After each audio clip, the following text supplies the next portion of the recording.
बाढ़े पूत पिता के धर्मे, खेती उपजय अपने कर में। ओम साई राम मित्रों, आज का ब्लॉग आप सभी हमारे साईं परिवार के लिए विशेष लाभकारी और कल्याणकारी है, क्योंकि आज अपने साईं परिवार के लिए एक बहुत ही बेहतरीन उपाय लेकर के आए। सबसे सरल और अचूक उपाय, धन लक्ष्मी प्राप्त करने का उपाय, आपके दुर्भाग्य को दूर करने का उपाय, आपके घर परिवार के समस्त लोगों के सौभाग्य को जागृत करने का उपाय।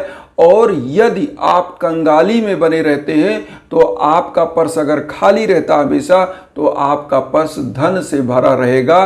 और अगर आपके घर में धन की कमी हो रही है तो माँ वैभव लक्ष्मी की साक्षात कृपा आपके घर पर बनेगी। ये उपाय बहुत ही बेहतरीन है। मात्र एक पीपल के पत्ते का उपाय है। उपाय कैसे करना है, क्या क्या लेना है, यह सब हम बताएंगे। लेकिन एक चीज आप सभी लोगों से यही कहेंगे कि वीडियो पहले से लेके एंड तक आप देखें, क्योंकि होता क्या है, कई बार आप विधि कोई चीज़ हम समझाने लगे और विधि बीच में छूट जाती है तो आप उतना देख नहीं पाते हैं। अब होता क्या है, मैं लास्ट में बता रहा हूँ, विधि आप भूल गए। तो इसलिए वीडियो को एकदम फर्स्ट से लेके एंड तक देखिए। और आप सभी लोगों से एक गुजारिश और है, जो लोग चैनल पर जुड़े नहीं हैं, नए हैं, तो वो लोग जुड़ जाएं, चैनल पर बेल आइकन प्रेस कर लें। उससे क्या होगा, जब भी वीडियो पड़ेगी आप तक जाएगा। तो आइए सबसे पहले हम लोग ये उपाय जान लें कि ये उपाय करना कैसे है। देखिए, ये उपाय 3 दिन आप चुन लीजिए, इनमें से कोई एक दिन आपको करना। जैसे मान लीजिए आप गुरुवार को कर रहे हैं, या आप जो है शुक्रवार को कर रहे हैं, या शनिवार। गुरुवार, शुक्रवार, शनिवार, मतलब फ्राइडे और सैटरडे और उसके बाद आपको थर्सडे। ये 3 दिनों में कोई भी एक दिन चूज कर लेना है कि आपको फ्राइडे को करना है, या थर्सडे को करना है, या सैटरडे को करना है। तो इसमें से आपको एक दिन कोई चुनाव कर लेना, चूज कर लेना है। उसके बाद करना क्या है, जिस दिन मान लीजिए आप गुरुवार को उपाय कर रहे हैं, मान लीजिए गुरुवार को आप उपाय कर रहे हैं, तो करना क्या है, गुरुवार को आप उठिए, दैनिक क्रियाकलाप से निवृत्त हो जाइए, नहा धो लीजिए। नहाने धोने के बाद स्वच्छ वस्त्र धारण करिए और मन और तन दोनों पवित्र करके आपको एक कार्य करना है। सबसे पहले पीपल वृक्ष के पास जाना है। पीपल वृक्ष के पास जाइएगा तो सबसे पहले वहां पर प्रार्थना करिएगा, पीपल के सामने खड़े हो जाइए और उस पीपल के पेड़ के पास जाइए जिसकी पूजा होती हो। जंगली पीपल के पेड़ पे नहीं, जिसको कोई नहीं जानता कि पूजा हो रही है कि नहीं हो रही, क्योंकि बहुत सारे पीपल के पेड़ पर देखिए त्रिदेव भी निवास करते हैं, ब्रह्मा विष्णु महेश भी, और पीपल के वृक्ष पर राक्षस पिशाच भी निवास करते हैं। इसलिए जिसकी पूजा होती है तो ऐसी मान्यता होती है उस पर सात्विक ग्रह, सात्विक देवताओं का निवास होता है। वैसे तो समस्त पीपल को भगवान विष्णु का रूप माना गया। भगवान कृष्ण ने गीता में कहा है कि वृक्षों में मैं पीपल का वृक्ष हूँ। तो इसलिए पीपल का वृक्ष सदैव पवित्र होता है। लेकिन बहुत सारे वृक्ष ऐसे होते हैं जिसमें घंट बत्ते, जैसे कोई व्यक्ति मर गया तो होता क्या, उस पर घड़ा ले जाके पानी उस पर बांधा जाता है। तो ऐसे वृक्षों की पूजा नहीं करनी चाहिए। जो मंदिरों में हो या कहीं बाहर भी हो जहाँ पर लोग पूजा करते हो, ऐसे वृक्ष की आप पत्ती ले आए। अब पत्ती कैसे लाना है, तो उस वृक्ष पर आप जाएंगे, सबसे पहले वहाँ पर निवेदन करना है, आपको अभिवादन करना है, प्रणाम करिए वृक्ष को और वहाँ प्रार्थना करिए कि हे प्रभु, जो भी हमारी मनोकामना है उस मनोरथ को सिद्ध करिए। यश कीर्त पद प्रतिष्ठा धन लक्ष्मी जो मांगना है मांग करके, और प्रभु अपना एक पत्ता हमको दीजिए जिससे हमारा कल्याण हो। उसके बाद पीपल वृक्ष का पैर छुइए, एक पत्ता तोड़ लीजिए। तोड़ करके उस पत्ते को आप एकदम से मुट्ठी बंद करके लेके आइए। कोई आपको टोके नहीं, कोई आपको रोके नहीं, चुपचाप आप चले आइए अपने घर पर। घर पर आइए, सबसे पहले क्या करना है आपको पीपल के पत्ते को गंगा जल अगर घर में है या शुद्ध जल है उससे धुल लेना है। पत्ते को धुलने के बाद आपको क्या करना है कि वहाँ बैठना है। आपको लाल कलर का या तो चंदन लेना है या तो पीले कलर का चंदन। अगर यह दोनों नहीं है तो पीली पिसी हुई साफ हल्दी आप ले लीजिएगा, और एक छोटी सी डंडी कोई भी लकड़ी ले लीजिए, उसका पेन बना लीजिए। अगर आपके घर में अनार का पौधा है, अनार का, तो उससे एक टहनी काटिए, उसी का पेन बना लीजिए। तो अनार के पेन को बहुत शुद्ध माना जाता है धन लक्ष्मी की प्राप्ति के लिए। तो अनार की या तो ले लीजिए या तो कोई भी एक लकड़ी लीजिए साफ शुद्ध, उसकी पेन बना लीजिए। अब आपने लाल चंदन या तो लिया है या तो पीला हल्दी लिया है या पीला चंदन लिया है, उसको घोल बना करके गंगा जल के पानी से या शुद्ध साफ जल है तो वो जल लेकर के घोल बना के, और उसके बाद आपको इनमें से क्या लिखना है, ह्रीम, ह्रीम ही लिखना है या तो श्रीम, श्री लिख के बिंदी लगाइएगा और हा में री लगा करके ही पर बड़ी मात्रा और बिंदी लगाइएगा। इस प्रकार से ह्रीम हम स्क्रीन पर दे रहे हैं, आप समझ लीजिए। मैं आपको समझाने के लिए पूरी मात्रा बता रहा हूं कि कैसे लगना है, लेकिन मैं आपको स्क्रीन पर दे रहा हूं, आप वो देख लीजिए।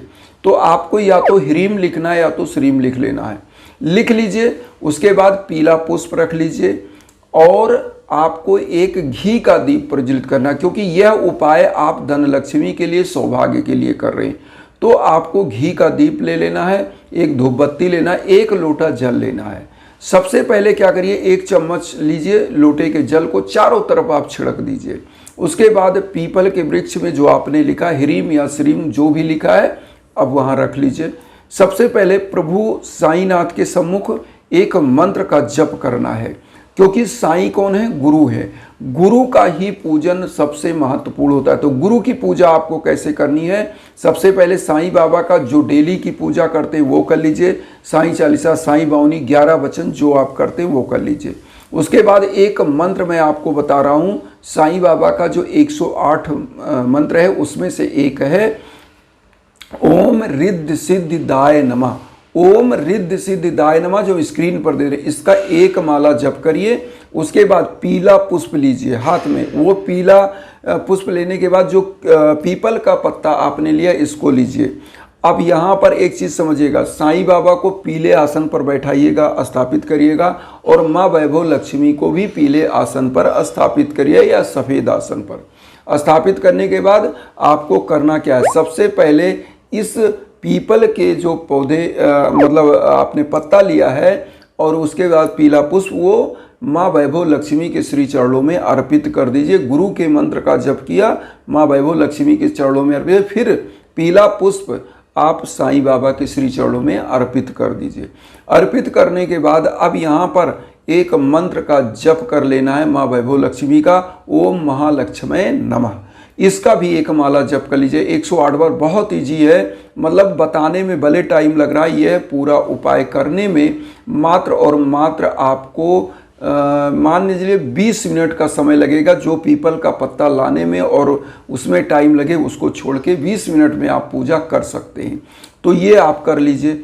उसके बाद आपको करना क्या है, अब यहाँ ध्यान दीजिए। अगर आपने गुरुवार को मान लीजिए या उपाय किया, तो जो पीपल का पत्ता है उसको क्या करना है, पीपल के पत्ते को गुरुवार को आपने उपाय किया, शुक्रवार के दिन अपने पर्स में रखना है। जैसे गुरुवार को आपने उपाय किया तो शुक्रवार को रखना है, शनिवार को किया तो रविवार को रखना है, और शुक्रवार को किया तो सैटरडे माने शनिवार को आपको अपने जेब में रखना है, और गुरुवार को किया तो शुक्रवार को अपने जेब में रख लीजिए। जिनको कंगाली बनी रहती है उनके लिए, जिनके दुर्भाग्य चल रहा उनके लिए बता रहे, जिनका कोई कार्य नहीं सिद्ध हो रहा है उनके लिए बता रहे, वो अपने पर्स में रखें। क्यों, क्योंकि ह्रीम लिखा हुआ या पीपल का पत्ता आपके सौभाग्य का कारक बनेगा। भगवान विष्णु और माँ वैभव लक्ष्मी साक्षात पीपल के वृक्ष पर निवास करते हैं। उस पर त्रिदेव ब्रह्मा विष्णु महेश तीनों देवताओं का निवास होता है, और पीपल वृक्ष से आपने आराधना किया है तो इसको आप क्या करेंगे कि अपने जेब में पर्स में रख लेंगे। और इस उपाय को आप कम से कम मान के चलिए 1 हफ्ता कर सकते हैं। इसको 1 हफ्ते अपने जेब में रखिए, फिर 1 हफ्ते के बाद चाहें तो इस पत्ते को जो पर्स में रखा था इसको कहीं प्रवाहित कर दिए जल में, गंगा जल में, या पीपल के वृक्ष के पौधे की जड़ के पास रख आइए जो पुराना पत्ता है, और फिर नया पत्ता ले आइए, फिर यही उपाय आप कर लीजिए। इस उपाय को आपको करने से आपका दुर्भाग्य दूर होता है, आपके सौभाग्य में वृद्धि होती है, आपके धन लक्ष्मी आती है, कंगाली दूर होती है। अब यहाँ पर आता है कि जिनके घर परिवार में कोई प्रकार की दिक्कत चल रही है वो क्या करें, उनके लिए मैं आपको बताऊंगा। सेम उपाय है, बस इसको रखना कहाँ है, इस पत्ते को आपको अपने पूजा कक्ष में रखना है, और पूजा कक्ष में इस पत्ते को 1 हफ्ता रखिए, जैसे आप पर्स में रख रहे हैं ऐसे ही, और फिर इस पत्ते को प्रणाम करके पैर छू के अगले जिस दिन भी आपको करना है उसी दिन ले जाकर पीपल वृक्ष के जड़ के पास रखिए, दूसरा पत्ता वहाँ से फिर प्रार्थना करके आप ले आएँ। इसको लाने से और ऐसे लिख करके रखने से आपके घर परिवार की समस्त लोगों की, क्योंकि पूजा कक्ष में, और घर को ऊर्जा कहाँ से मिलती है? पूजा कक्ष से, क्योंकि पूजा कक्ष में जब धूप दीप जलाते तो पूरा घर में सकारात्मक ऊर्जा आती है। तो आपके पूरे घर को इस जो पीपल के वृक्ष के पत्ते को आपने रख रहा है वो साक्षात विष्णु और माँ वैभव लक्ष्मी को आपने रखा है, तो होगा क्या? आपके समस्त घर परिवार के लोगों को दुर्भाग्य दूर हो जाते हैं। यहाँ पर एक चीज़ और बता दें, अगर आप ये सब उपाय करते हुए और अपने लिए यज्ञ याजन हवन पूजन भी कराते हैं नाम गोत्र पर संकल्प करके, तो यह श्रावण मास में क्या होता है? 4 गुना फल आपको यज्ञ याजन हवन का प्राप्त होता है। और ऐसे व्यक्ति कभी भी उनका दुर्भाग्य नहीं आता, किसी क्षेत्र में उनको असफलताएं नहीं प्राप्त होती हैं। इसीलिए हम बार बार आपको इंस्टाग्राम का लिंक वीडियो के बीच बीच में देते हैं। किसी प्रकार का कष्ट हो, घर परिवार में दाम्पत्य जीवन का कष्ट, या घर परिवार में किसी प्रकार की संतान प्राप्ति में दिक्कत, या आपके युवा बच्चों की शादी ब्याह में दिक्कत, या रोजगार में दिक्कत, तो ऐसे समयों में आपके नाम गोत्र पर संकल्प होकर के हवन होता है और आप विश्व के कोने कोने में कहीं हो वह ऊर्जा आप तक पहुंचती है और आपका कल्याण होता है। तो इन्हीं भावनाओं के साथ एक चीज़ कहेंगे कि वसुधैव कुटुंबकम की जो भावना हम लेकर चल रहे हैं उसमें आप सभी लोग चैनल को सब्सक्राइब करके अपना आशीर्वाद दीजिए। उन साईं भक्तों तक वीडियो को जरूर शेयर करिए जो किन्हीं कारणों से कष्ट में, दुख में। इसी भावना के साथ ओम साई राम।